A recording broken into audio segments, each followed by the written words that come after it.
Finally tonight, as promised, a special comment on Senator Clinton's assassination remark to the editorial board of the Argus Leader newspaper of Sioux Falls, South Dakota. Once again, it was this. Asked if her continuing fight for the nomination against Senator Obama hurts the Democratic Party, she replied, quote, "I don't, because again, I've been around long enough. You know, my husband did not wrap up the nomination in 1992 until he won the California primary somewhere in the middle of June, right? We all remember Bobby Kennedy was assassinated in June in California. You know, I just don't understand it. You know, there's lots of speculation about why it is." The comments were recorded, and we showed them to you earlier, and they are online as we speak. She actually said those words. Those words, Senator, you actually invoked the nightmare of political assassination. You actually invoked the specter of an inspirational leader at the seeming moment of triumph for himself and a battered nation yearning to breathe free, silenced forever. You actually used the word assassination in the middle of a campaign with a loud undertone of racial hatred and gender hatred and political hatred. You actually used the word assassination in a time when there is a fear, unspoken but vivid and terrible, that our again troubled land and fractured political landscape might target a black man running for president, or a white man, or a white woman. You actually used those words in this America, Senator, while running against an African-American man whom against the death threat started the moment he declared his campaign. You actually used those words in this America, Senator, while running to break your greatest glass ceiling and claiming there are people who would do anything to stop you. You, Senator, never mind the implications of using the word assassination in any context relative to Senator Obama. What about you? You cannot say this.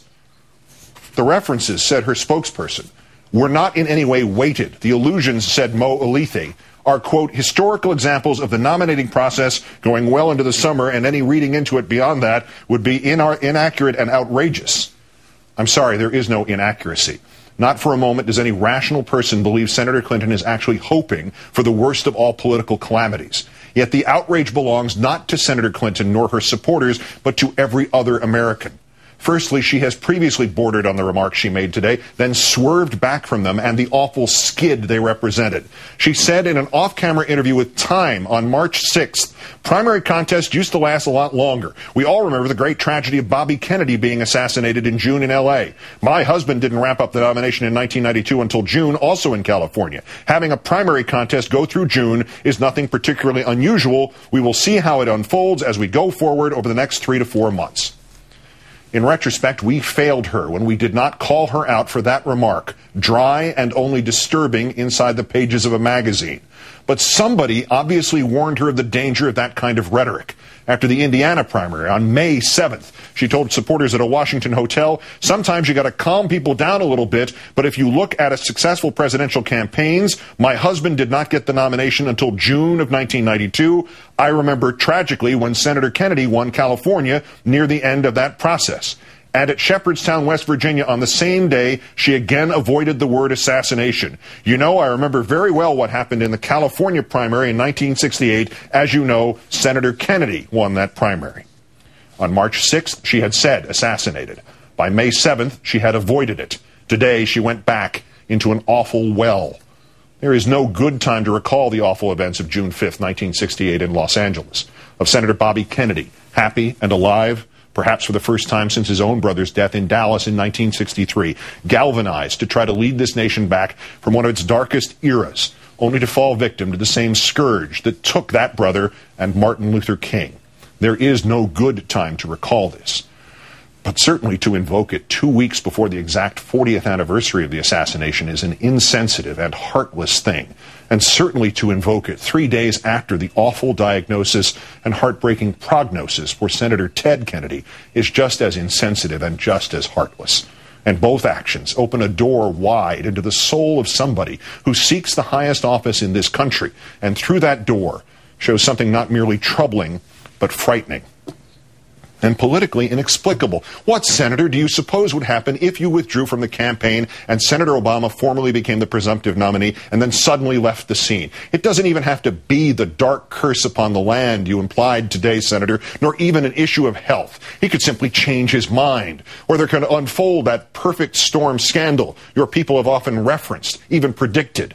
Maybe he could get a better offer from some other and wiser country. What happens then, Senator? You are not allowed back into the race? Your delegates and your support vanish? The Democrats don't run anybody for president?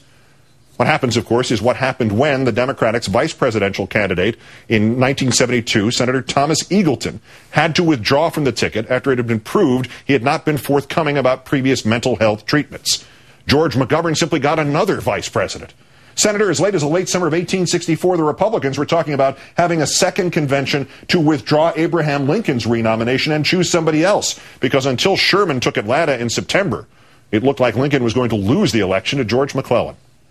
You could hypothetically suspend your campaign, Senator. There's plenty of time and plenty of historical precedent, Senator, in case you want to come back in. If something bad should happen to Senator Obama, nothing serious, mind you. It's just like you said today. We all remember Bobby Kennedy was assassinated in June in California.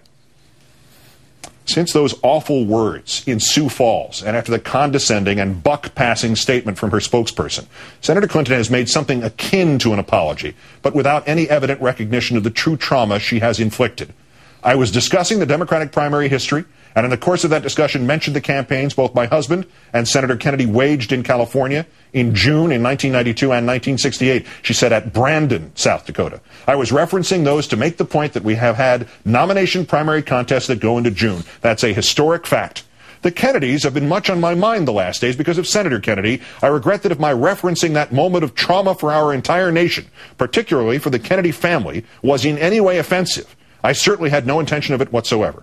My view is that we have to look to the past and to our leaders who have inspired us and give us a lot to live up to, and I'm honored to hold Senator Kennedy's seat in the United States Senate in the state of New York and have the highest regard for the entire Kennedy family. Thanks. Not a word about the inappropriateness of referencing assassination. Not a word about the inappropriateness of implying, whether it was intended or not, that she was hanging around waiting for somebody to try something terrible. Not a word about Senator Obama. Not a word about Senator McCain. Not, I'm sorry. Not, I apologize. Not, I blew it. Not, please forgive me. God knows, Senator, in this campaign, the nation has had to forgive you early and often. And despite your now traditional position of the offended victim, this nation has forgiven you. We have forgiven you your insistence that there have been widespread calls for you to end your campaign when such calls, in fact, had been few. We have forgiven you your misspeaking about Martin Luther King's relative importance to the civil rights movement. We have forgiven you your misspeaking about your under-fire landing in Bosnia. We have forgiven you insisting Michigan's vote would not count and then claiming those who would not count it were undemocratic. We have forgiven you pledging to not campaign in Florida and thus disenfranchise voters there, and then claiming those who stuck to those rules were as wrong as those who defended slavery or denied women the vote.